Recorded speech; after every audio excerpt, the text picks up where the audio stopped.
And the statistics in Utah are just absolutely staggering. So every single day, on average, in the state of Utah, currently, this is today, Okay. every day we have 5 new cases of child sexual abuse.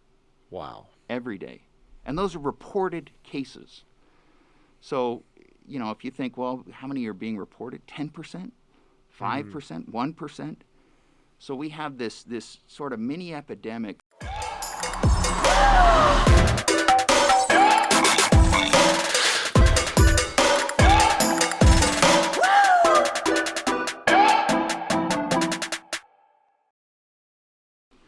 All right, well, welcome everyone to Getting Curious with Mitch. I'm your host, Mitch Perry, and on this show we talk to people who are passionate about what they do and believe and figure out what makes them tick.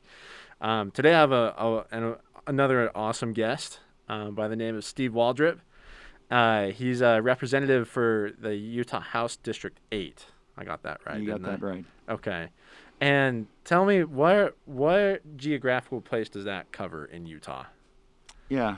First of all, let me just say hi, Mitch, and thank Sure. you for the invite. Yeah, welcome. So I live in Eden, Utah, which is in Ogden Valley, so just east of proper Ogden. And so my district encompasses Ogden Valley, and then it goes down into East Ogden, kind of by Ogden High down there, and then around to the north a little bit by Ben Lomond High. Okay. And then up into Harrisville, and I take most of the city of Harrisville in my district as well. Very cool. Very cool. And what are the main responsibilities that you have as a representative? Well, I have about 40,000-ish bosses. That's the number one thing is, I'm supposed to represent the people in my district, and so that's my number one job is to try and be a good representative of their views and their feelings and their objectives. And of course, you can imagine there might be a little disagreement among 40,000 people. A little bit. And so that's that's one of the biggest challenges, is just trying to figure out, where the, it's not necessarily the loudest group that always, you want to listen to, but you also want to get to those people who are a little quieter and aren't necessarily the loud ones in order to represent their views as well. So in the Utah House, I sit on the Public Education Appropriations Subcommittee, which is a mouthful. Yeah. That's the subcommittee that decides how much money goes to our K through 12 schools, how it gets allocated. That funding kind of determination. I'm the vice chair of that committee. Okay. And I'm also on the Government Operations Standing Committee, which is it deals with election issues and other things that where the government is responsible for having some duty to the people. So it takes in that area. And then let's see, this summer I'm also on the Interim Economic Development and Workforce Services Subcommittee, which is as it sounds. So it sounds like you're talking to a lot of people. I spent a little time on the phone. I bet. So 40,000 bosses. So what are? I can't imagine you're talking to 40,000 people all the time, right? No. So who are the main people that you talk to typically? There's a handful that are very active and will reach out on a lot of different issues or on the same issue over and over again. There are people that get very passionate about one issue and that's their thing, and so they tend to reach out a lot on that. The one commitment I made when I got into office was that I would be responsive, and so I try to respond to every text, every email, every phone call. Wow. Which is sometimes a little painful, and sometimes, I have to admit, sometimes they are copy and paste because a lot of people email the exact same thing to me, and so I'm like, I don't feel that bad emailing back the exact same thing to them. But it takes some time to just to engage with people and allow them to challenge my thought process. Sure. What I tell people is you won't always agree with me, but you'll understand why I'm making the decision that I'm making and what the thought process and rationale is behind it. And then I allow them to challenge me on it. And sometimes I'm wrong. Totally. Andrew's never heard me say that before, I don't think, but I've occasionally been wrong. Okay, yeah, very, very seldomly, right? More than not. Yeah. And how long have you been in office? This is my beginning of my 4th year, so I've had 3 sessions. So I've elected and then one re-election campaign. Okay. Wow. So you know the grind of doing an election then. Oh yeah, it's just absolutely horrible. Right. I wish it on everyone should run for office just one time, because you just get so compassionate toward other people.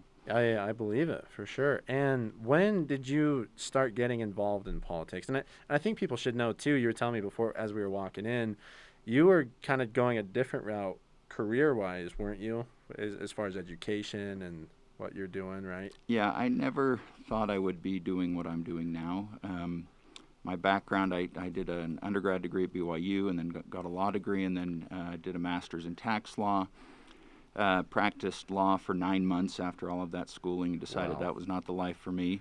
Sure. Wasn't smart enough to hack it in that world, so I went to work for a developer in Ogden and worked on a industrial real estate project. Did that for 14 years, and then about 7 years ago got to a point where I decided I could have a little more flexibility in my life and choose what I wanted to do with my time, and so I decided to leave that job and had the financial flexibility to do that, and decided to devote this portion of my life, this kind of 20-year section of this part of my life, to public service. Yeah. And so I served on the Board of Trustees for United Way of Northern Utah, did some work on the Ogden Nature Center Board, the Ogden Valley Land Trust. I'm still and just cycling off the Ogden Valley Planning Commission after, 5 or 6 years on that. Yeah. And the incumbent that was in the seat I'm in now came to me one day and said, "I'm quitting. You need to do this." And I just started laughing. I'm like, "You must be drinking heavily or something, because there's no way I'm going to do that." But it kind of worked on me, and I thought, well, that's something I'm interested in policy. I'm interested in solving problems. Yeah. And I think I could be effective at it. And so after several months, I talked with a lot of people and decided that was something I could try, and had a really tough first campaign against a very good opponent who was a good friend of mine, actually, from the Valley, and I coached her son in baseball and soccer growing up. I mean, it was just kind of weird to then be a political opponent, but I bet. We're still friends, which is good. And I ended up winning by a couple hundred votes, 200 and something votes out of 14,000. So it's extremely close. Very narrow margin. Yeah. Wow. This last one I had a little more breathing room, so it was nice to not have it be quite so tight. But I bet. It just kind of grew on me as an opportunity to provide service and to give back and try to do some good in the world, to make hopefully good decisions and help people in a way that you can only do when you're in office.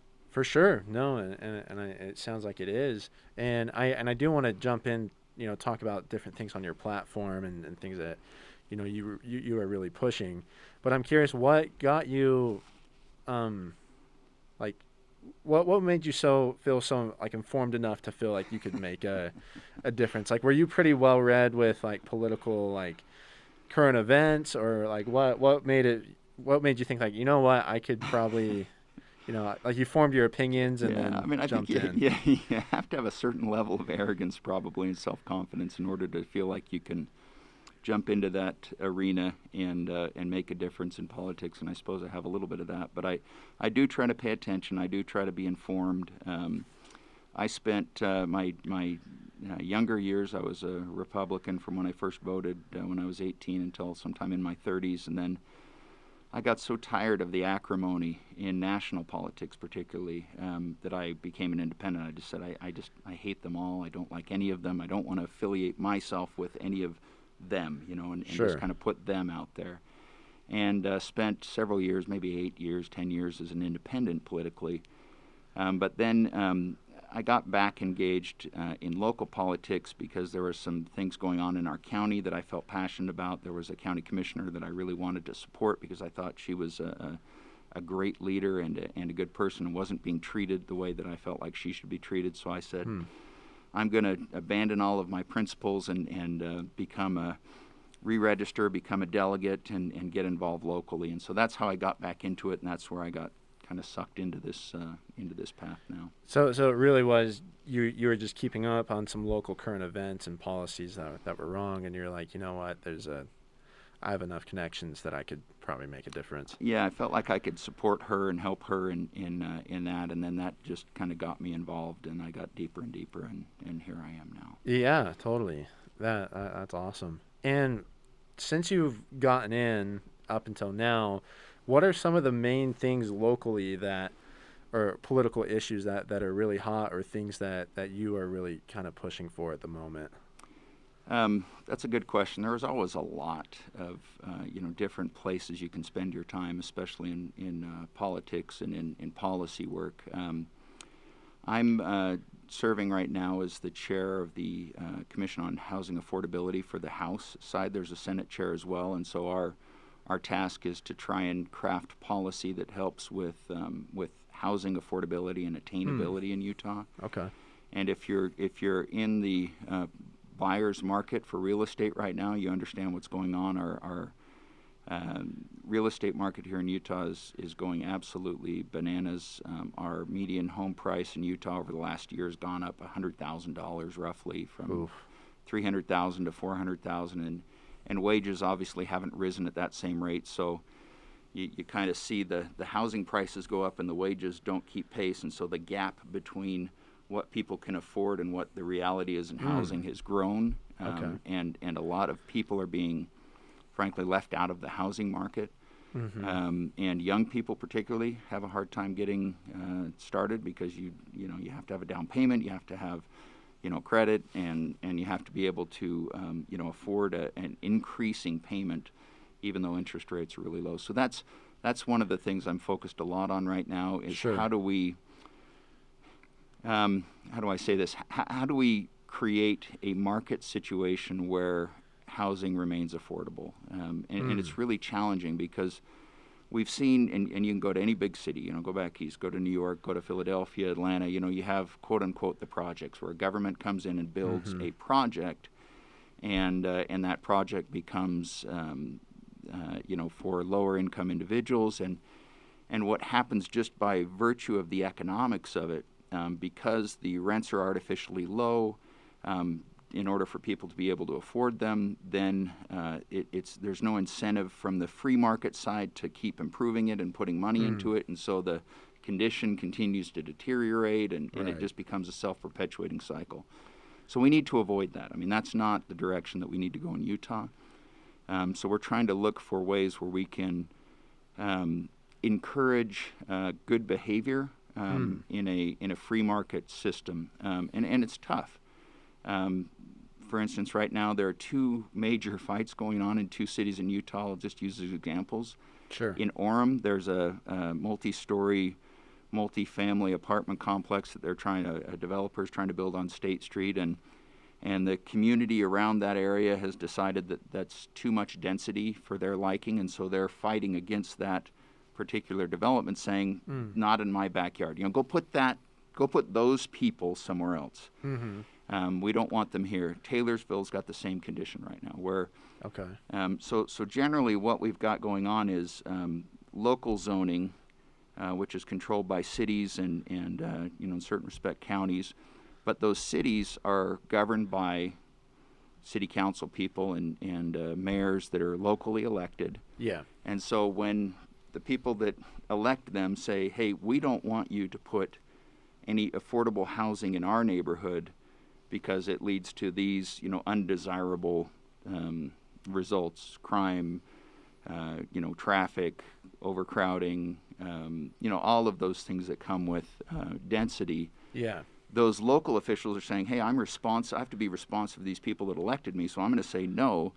And what's happened, because that's happening everywhere, we are now in a housing crisis. We have a 50,000 unit deficit in Utah, meaning that we have 50,000 more family units that would be in a home or in an apartment or in housing than there are houses available in Utah. Wow. Okay. And this is houses, not apartments? This is houses and apartments. Any houses and apartments. Dwelling unit. So we're 50,000 short. So does that mean there's 50,000 households that are homeless? Either what does that imply? typically they're living with parents, they're doubling up in a rental situation. They're living in illegal housing, where they're renting in a basement that doesn't necessarily meet all of the local ordinances. Okay. People are just scrambling to get what they can, and it's having a substantial impact on people's lives. Okay. And so it's, that's a tough one because we all love local control and we want our local communities to be governed by us locally, but there's a disincentive there for the locals to create any solutions that help the state as a whole, because it's just there's sort of this conflict of interest. So we're trying to resolve some of those internal conflicts of interest without being too heavy-handed as a state. Gotcha. Because the heavy-handed move to fix this housing issue is to basically just create a project, right? Just like government housing, and or then just have people move there. You go to Oregon. Oregon passed an ordinance where there is no more single-family housing zoning in the state. So you can't, as a city, you can't say, no, we're only going to allow single-family homes here. You have to allow others, and that's a really heavy-handed approach. Okay. Because it gives property owners the right then to say, oh, you know what, I want to build a duplex here, and the city can't say no. Or in this Orem example, where they want to build a multiplex kind of a thing, Yeah. they have the right by virtue of their ownership in the property to do that. And that's a pretty extreme way to deal with that. And so we're looking at ways that are a little bit more incentive driven for cities to have the incentive to just do their part. Okay. And not, right now you go to Salt Lake, downtown Salt Lake's taking the brunt, right? That's where all the density is. Right. Ogden taking the brunt, all the density are there. Logan, all of our larger cities are taking the brunt of all that density, and it's not being sort of spread out among the communities where it can have less of an impact and be more effectively managed. And is that because those like cities like Ogden, Salt Lake, they did take a heavy hand approach, and they're just like, you know what, you owners can do whatever you want with your land? To a certain extent, they just have more relaxed zoning restrictions, Okay. and they've just said, hey, we are, we're the core, we're the urban core, so we're okay with 25-story high-rises or 10-story towers with a lot of housing on, in a very small area. Okay. So to change the incentive, so you're basically trying to accomplish the same goal of letting people build these buildings and obviously create households, but you want them to be incentivized to do it, not just do it because they're forced to. Yeah, Is that it? Yeah, it's a tough balance because to a certain extent we have to think a little bit more regionally than just locally.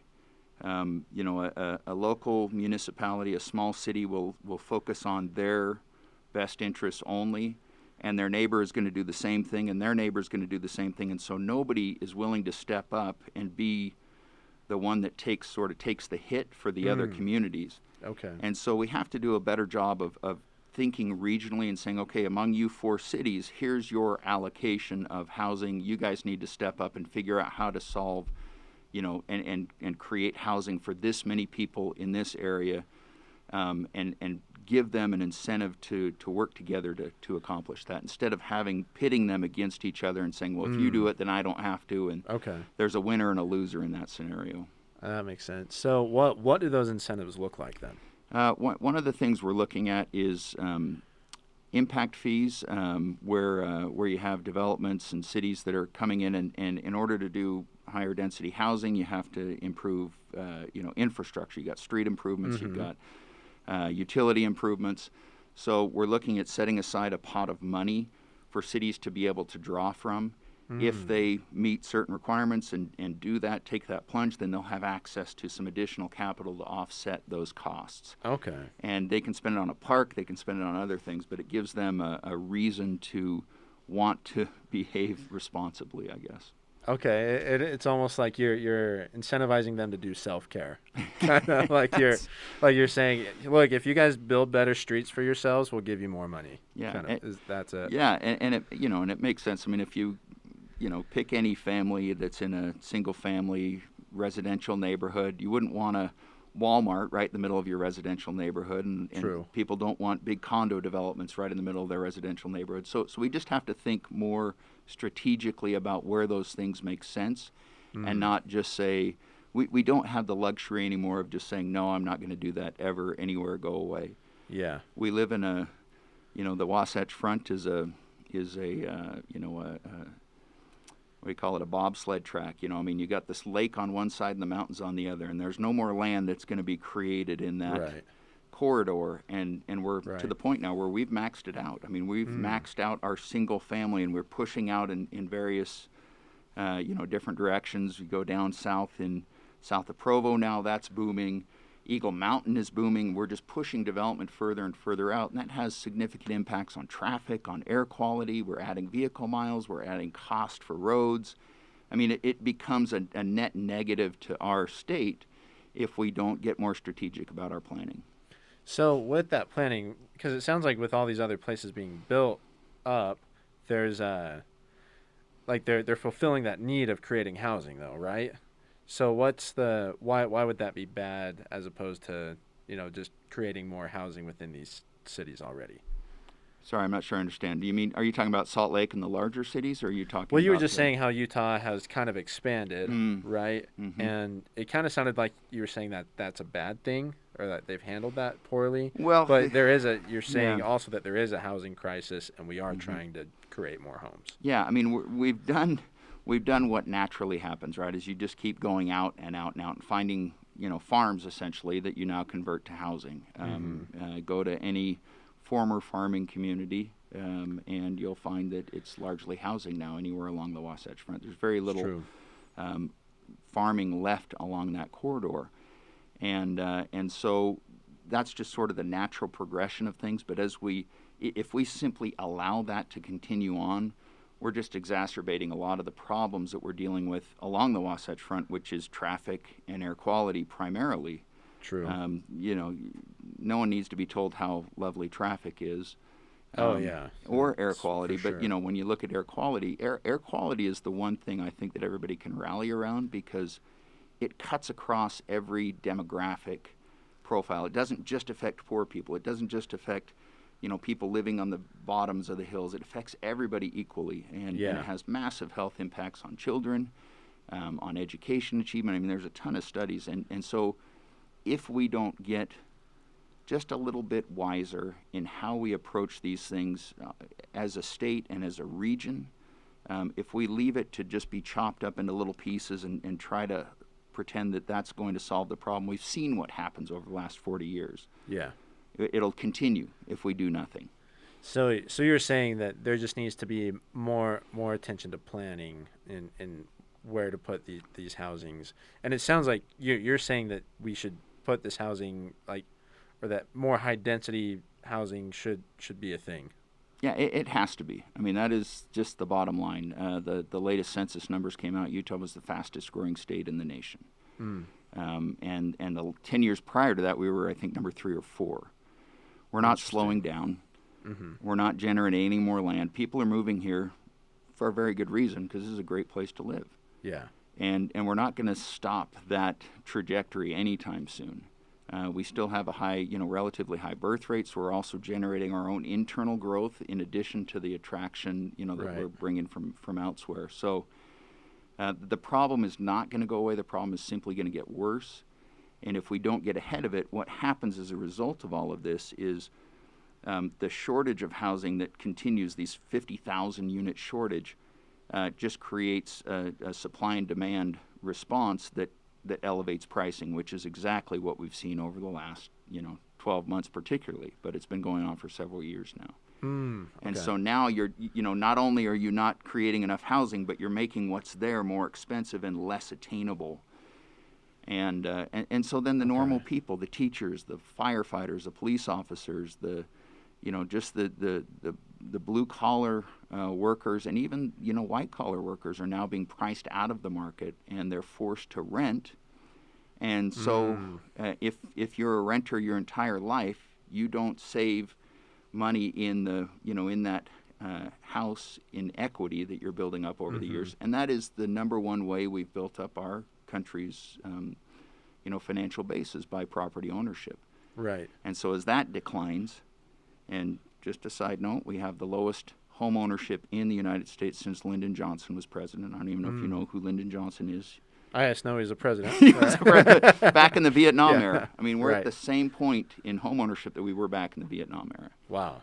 And so as that continues, the middle class becomes smaller and smaller. We lose the middle class, which is, again, the foundation of what we built up as a country. Is you have this middle class as sort of the glue that holds everything together. And that's because everyone's renting, so the people who own all these apartment complexes are getting rich. Exactly. And Yeah, these it's guys are paying for it. And That's then exactly, yeah. Okay. You see it. I mean, it just drives that gap further and further and further and creates more and more wealth in the top 1% that own all of the property. Yeah. And creates a deficit in the middle where we want, frankly, as a society, that's where we want the money. We want the money in the middle because that's what holds us. That's what makes us not Venezuela. Right. You can go around the world and look at examples of where that has shifted from having a middle class to the middle class being decimated. It doesn't go good places. Yeah, it sounds like it, because middle class is the majority of the population. That's correct? Ideally that's what we have. And if Okay. we lose that, we're going to be in big trouble.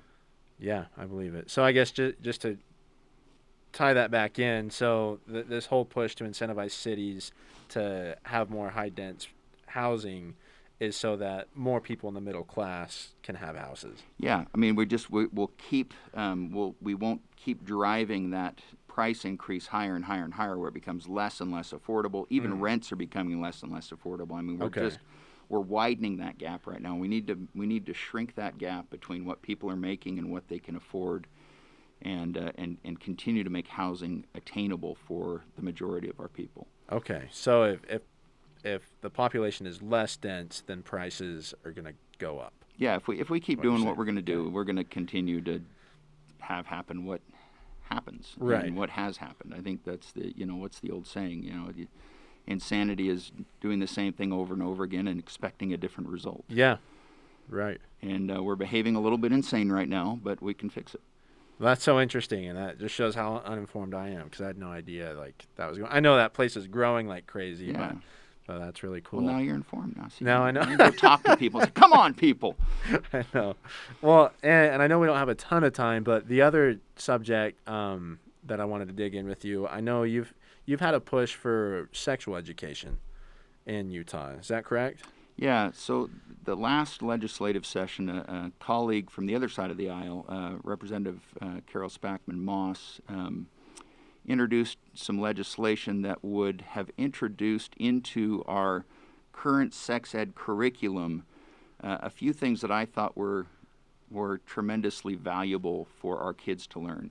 And that was, they were going to add in specific language that dealt with, for kids, what is coercion, what is emotional manipulation, and what is grooming in our younger population, and then also talking about what is consent. What does it mean to be consensual when it comes to an intimate relationship, or even hand holding? I mean, for crying out loud, we're just we talk about it in terms of hand holding and hugging and even kissing. It doesn't have to be the all the way on that. And that legislation ran into a lot of headwind, because we, as a state, we have the historical perspective that the family, and this is right, the family should be the one to sort of give that moral education to kids. And I firmly agree with that. But what we're seeing is that families aren't. Yeah. And particularly when you get into a situation where you have, some socioeconomic factors that factor into that, where you have, two parents working, or a single parent that's working and just doesn't have the time or the bandwidth to really, give that kind of moral education to their kids and prepare them for what the world is bringing at them. Yeah. Those are the kids that are getting left behind. And the statistics in Utah are just absolutely staggering. So every single day, on average, in the state of Utah, currently, this is today, every day we have 5 new cases of child sexual abuse. Wow. Every day. And those are reported cases. So, if you think, well, how many are being reported? 10%? 5%? 1%? So we have this sort of mini epidemic that we're not talking about of kids being abused by relatives, coaches. I mean, it's always affinity-based, right? Yeah. And when I started talking to some of the victims that had been through that in their lives, Deandra Brown, I don't know if you've probably never heard of the Five Browns, but they're a piano family. They're five just amazing musicians. Oh, yeah, I know the Brown. Yeah. The Five Browns, they're famous. Yeah. I know them. She talked about her upbringing. She and her three sisters were all abused by their father.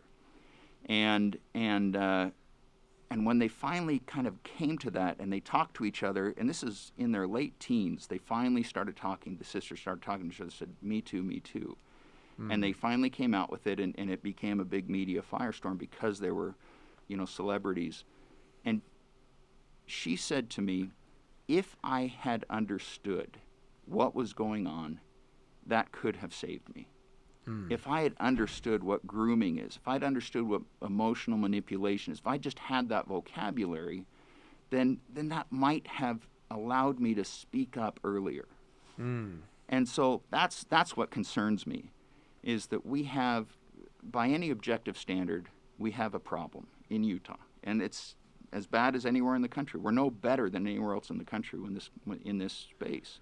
We have 5 kids a day coming forward and saying, I've been abused sexually in our state every single day. And they, others, same thing. If I had understood the vocabulary and been able to identify what was going on as I became aware, and then we need to give these kids an opportunity to understand what their rights are, what good boundaries are, what they look like, what they feel like, if they're not getting it at home. And particularly if the abuse is happening at home, right? Yeah. I mean, where is that teaching going to come from? Yeah, exactly. And so the intent is not to sexualize a generation of kids. The intent is to provide kids with the ability to appropriately respond and understand what in a lot of places is happening to them right now. And if we fail to do that, we're doing a disservice to our kids.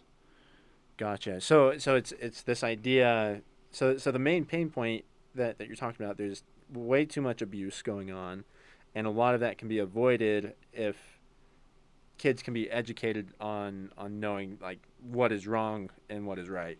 I mean, because like a lot of them just don't know that they're being abused until years later. I mean, there's a power disparity, right? In all abuse cases, you have somebody powerful, a parent, a coach, an older sibling, whatever that person is. They've got the power, and then you've got somebody that doesn't have the power, and they're the victim. Yeah. And that's tough to overcome in the best circumstances when you have. Let's say you've got a great family that's educating and teaching their kids and saying, this is what happens and this is what you have to look for. I mean, that's hard. Yeah. Now take away all of that education, all of that communication and a loving, supportive relationship with a parent, and there's a whole lot of kids in our state that don't have that luxury. They don't have the benefit of that kind of a relationship, that kind of education. It just isn't happening in their lives. Mm-hmm. And those are the kids that need to be taught this. They need to have that vocabulary. They need to be able to understand that, okay, wow, I don't have to allow this to go on. It's not, I have the right to say no. I have the right to understand that I don't need to consent to this. I don't need to allow this to happen. And it's also peer-to-peer. Mm-hmm. Peer-to-peer stuff goes on now. We know there's a lot of sexting, bullying, and coercion. Yeah. You're probably a lot closer to it than I am. In junior high, high school, even sometimes in elementary school, you've got coercion where girls and boys are being compelled and forced and shamed into, sexting and doing things that they wouldn't ordinarily do. And we just need to give kids more tools in order to combat that epidemic that's going on right now. Gotcha. So, because I know there's also I grew up through the public education system in Utah, and I feel like there is quite a bit of sex ed in regards to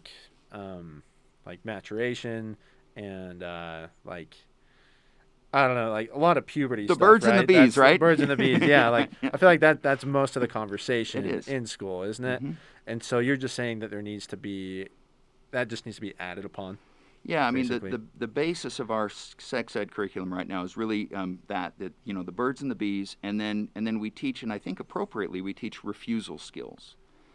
Sure. How do you refuse an unwanted advance? How do you refuse, and there's a little bit of a nuance that really gives me pause when you talk about only teaching refusal skills, because refusal skills put the burden on the person to refuse. So let's say you have a young girl or a young boy that is approached by a coach or someone in a different power, dynamic. They're more powerful than them, and they say you need to do this, or all of those things that happen, and they don't refuse. So now they've failed. And that's all that we're giving them is, well, if you don't refuse, then it's on you. And we're telling, and this institution here actually, Utah State has highlighted for the legislature a real issue with young men coming to the university not understanding that they should get consent in some fashion, even for a hug or a kiss. Yeah. Their mentality, because they're taught just this refusal thing, well, I push until somebody refuses. And so if somebody doesn't refuse, I keep pushing and pushing and pushing. Rather than take the approach, which is the mature approach, which we all, should be doing, which is, hey, this is where it gets weird. I mean, we don't want to get to where you have an app that, I consent to being kissed right now. Yes, chick, yes. You can get way out of bounds with this. But just the concept that there is personal responsibility to have a mutual relationship and mutual respect and mutual, responsibility. So it's not on the girl to refuse the boy's advances or the boy to refuse an aggressive girl's advances. That's not the point. The point is, you should make sure that person wants you to be doing what you're doing. Yeah. No, and I agree. College is rife with stories. You got to be on the same page. It's funny. I had the president of one of the big fraternities up here on, and after the show, he was telling me like they do like extensive sexual harassment training and like consent training, just because there's such a stereotype, and there have been issues in the past of that not happening. So it's a significant problem. I mean, your administration here at Utah State has said we need better trained kids coming to our university, because we're having to do, as a university, we're having to do that remedial training for these adults. They should not come needing remedial training. That's true. I mean, in relationships and in that, and again, I think that highlights, for me at least as a policymaker, the fact that if we're sending all of these kids, and the university are saying, hey, K through 12 education, you're sending us a big problem. Yeah. So clearly the parents aren't dealing with it appropriately because it's a problem, and the schools aren't dealing with it appropriately. So where do we look? We can't force parents to do this stuff. Yeah. But we can provide an option, and that's one other thing that's really important to point out. In Utah, all of our sex ed is optional. It's opt-in only. So parents have to opt in to allow their kids to be taught this. If they say, I don't want my kid to be exposed to that, I want to teach him myself, they just simply don't opt in, and their child will not get any sex ed. It's not an opt-out, it's an opt-in only. So there's a level of protection there for the parents that don't want their kids exposed. But again, my experience is the vast majority of parents will say, no, I want you to help teach my kid appropriately. Yeah. What this is all about, and how to have consensual, meaningful consensual relationships, and understand when manipulation and grooming and emotional coercion, all of that stuff, when that's going on, we've got to give kids the vocabulary. Right. And I'm curious what your thoughts are on this, because I feel like, especially in Utah, just with the church being so prevalent, I feel like most families will just assume that their kids won't have sex until they're married, right? Or I feel like that's the culture, that it's just like that's what's kind of preached, and that's pretty general, that like that's what's expected here in our culture. But that's obviously not the case, and it obviously happens a lot. And I feel like when I went through the sex ed program... Don't say that out loud. No one knows. Right.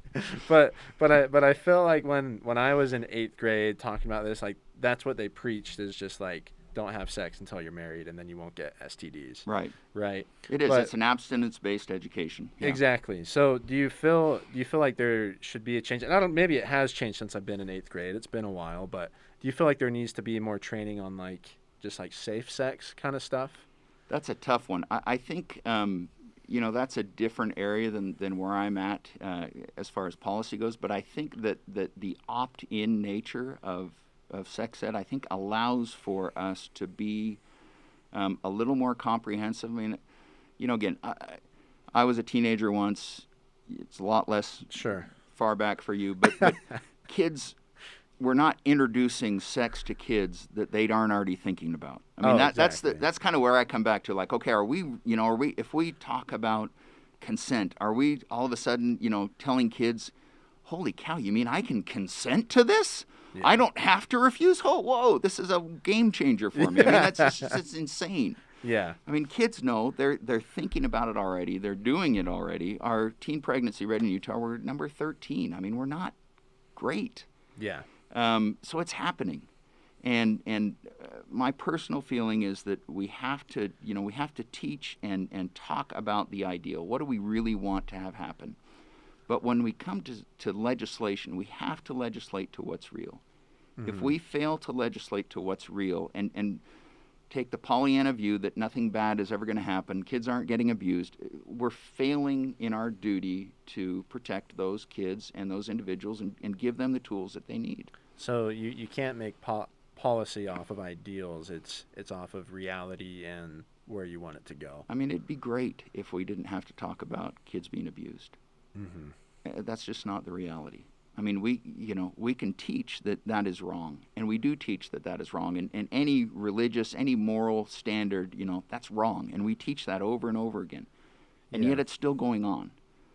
So clearly, simply teaching and not having anything on the other side of that is not working for us. It sounds like it. And I wish I had a couple more hours I could pick your brain on a few more things, but I come back. Yeah, I might have you come back. But I guess is just some kind of closing remarks. What should people locally here do? Like how involved should people be in local politics, and what can people do to get involved with certain issues like this? Because I mean, stuff like this, I feel like if I didn't have the connection and know you, I wouldn't even really know. Yeah, you wouldn't even think about it, right? Yeah. I don't know. You can ask my kids. I don't think I ever talked to them about coercion and emotional. Because that's just not in my.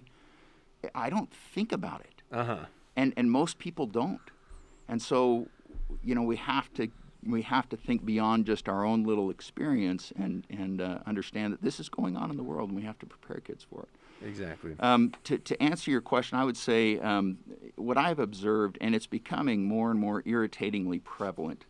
When I kind of kicked the party scene back when I was in my 30s and just said, I just, these guys are so acrimonious. Everybody just fights each other and they hate each other, and it's all, you and they and them and it, we're not talking about, this is back then, we're not talking about us. Yeah. As Americans anymore. We're talking about the Dems and the Libs and the conservatives and the right wingers and and the Proud Boys and the and so we have all of this labeling going on, and it's gotten unbelievably worse. So I guess my plea to the normal people out there, we have really noisy 10 to 15% on each end of the political spectrum. 70% of the people agree on 70% of the issues about 70% of the time. And that's the body that has to be engaged. We can't cede the political stage to the extremes. Because if we do that, then the 70% in the middle, we all just get tired. Yeah. And we say, I don't have the energy to go fight these people that seem to have nothing to do but be on Facebook and rant all over the time. I was going to say, that's where I kind of fall. Like, I felt like around the election time, I was reading up a lot, and I was probably in kind of I forget the name, but like kind of tunnel vision on just looking at conservative stuff, right? And I wasn't seeing both sides. But after the election, I was just like, this is too much. Like I was like worn out by it. Yeah, neither party has. I'm a Republican, and I, link more closely with the views of the Republican platform, the Republican Party. But neither party has a corner on good ideas. Neither party has a corner on correct principles. You can find great principles in both party platforms, and you'll find things you don't agree with. Right. And we just have to be better at being human to one another and listening to people that don't have our same viewpoint. I mean, like you said, you get in this echo chamber, right? That's the word I was looking for. Yeah, and so all you hear is reinforcing what you already thought maybe you believed, and it comes back and over and over and over again you hear, and so then all of a sudden everything else seems insane. Yeah. And that is a terrible, terrible way to have a political viewpoint built, because it's just not reality. Yeah. You have to be willing to expose yourself to people with different values, with different ideas, and be willing to engage and say, wow, you know what? You've got a really good point there. And there's nothing wrong with somebody else having a good point, saying, you know what, I can adopt that into my political philosophy, because that gives us a bridge between the two of us to work, on common issues, instead of simply villainizing the other people and saying, well, those guys, and they, and it absolutely drives me crazy. Yeah, me too. And I guess just to end here, where can people go to, read up on current events or things pushed in the legislature right now? Because I know for me, I'm not very informed, and I would like to be more so going forward. Yeah, it's pretty tough, actually. The website, le.utah.gov has all of the bills on there, but it's pretty wonky, right? I mean, it doesn't break down things. My recommendation for people when they ask this question is, you need to pick 4 or 5 sources. For me, I'll read KSL, I'll read BBC, I'll read New York Times, I'll read Washington Post, I'll read The Atlantic, I'll read The Economist. I mean, I try to get a balance of, kind of slants. I'll read Fox News stuff and CNN sometimes. I try and stay away from those two, because those two seem to be the most extreme. The most polarized, and polarizing. But even then, it's not bad to take those viewpoints and say, oh, now I understand why they feel the way that they do. This group of people, on this particular issue feels like this and this and this. Oh, well, that makes sense to me. I can understand why they would feel that way. So it's typically we just have to expose ourselves to more. I was going to say, so it's mainly just looking at a variety of different media outlets to get your information. And if if you're looking at a conservative media outlet and they vilify some other media outlet, that's the signal to go look at that media outlet and see what they're saying, and vice versa. If you're reading something that's on the Democrat kind of more liberal side of things, progressive side of things, and they say, oh, don't go to this, go to that. Yeah. Get that other viewpoint and make sure you're exposing yourselves to both sides of the issue. And what I find just in my own life is, if I've got the far right and the far left mad at me at the same time, I'm sitting pretty. If they're both just angry at me and saying you're not doing your job here, and they're saying you're not doing your job there, I'm like, you know what, I am actually probably really good at doing my job right now, because they define the boundaries of those issues, right? And the solutions are always in the middle. And so you can get really ideological and say, I'm never going to bend from this particular principle, or I'm never going to bow to that, and you have to have principles, but you also have to be willing to look realistically at things and say, okay, I know the solution's in the middle here, and we've got to get people together in the middle to find solutions that are for the common good. I like that a lot. That's awesome. It sounds really good, but it's hard to do. And politics are a hard thing, and it's something that I think is on the minds of a lot of people right now, for sure. We need normal people to be willing to engage enough to offset the loud edges. I mean, that's really what we have to be willing to do, is just the people with a life that don't want to spend their entire life on Facebook or on Twitter or whatever it is. You have to be engaged enough. You can say, no, stop it. No, stop it. This is where, real people live and get things done. Totally. Well, Steve, thanks for coming on. I guess just to close here, do you have any shout-outs or things you want to share that just to finish up? Well, I'd like to shout out to my son, Andrew, who brought me here today. right. And, I gave him life, and he's now given me a podcast. So we're almost even. Yeah. No, I appreciate you being willing to do this. I mean, this is what it takes. It takes time and engagement for what I call the normal people. And it's not that the people on the edges aren't normal people, but they tend not to ever get to the middle. Yeah. And that's where I see the harm in those edges, is that they, it's not that you shouldn't establish your principles on the edges somewhere, but the solutions are always in the middle. And they're not open-minded to the middle. Yeah, they just, so we need the people that are living in that middle, where you say, hey, sometimes I like this party, and sometimes I like that party, and I like this candidate, and I like that candidate, and sometimes I agree with them on this issue, and sometimes I agree with them on that issue. We have to have those people engaged, because that's the only way to restore sanity to our system. I think I agree 100%. Well, Steve, I'll have to have you on once every couple months just to hear your firsthand take on some of these things. So, well, thank you. Thanks for taking time to do this. For sure. Well, thanks again, Steve, and thank you everyone for listening. Thank you, everybody. Yeah. See you later. All righty.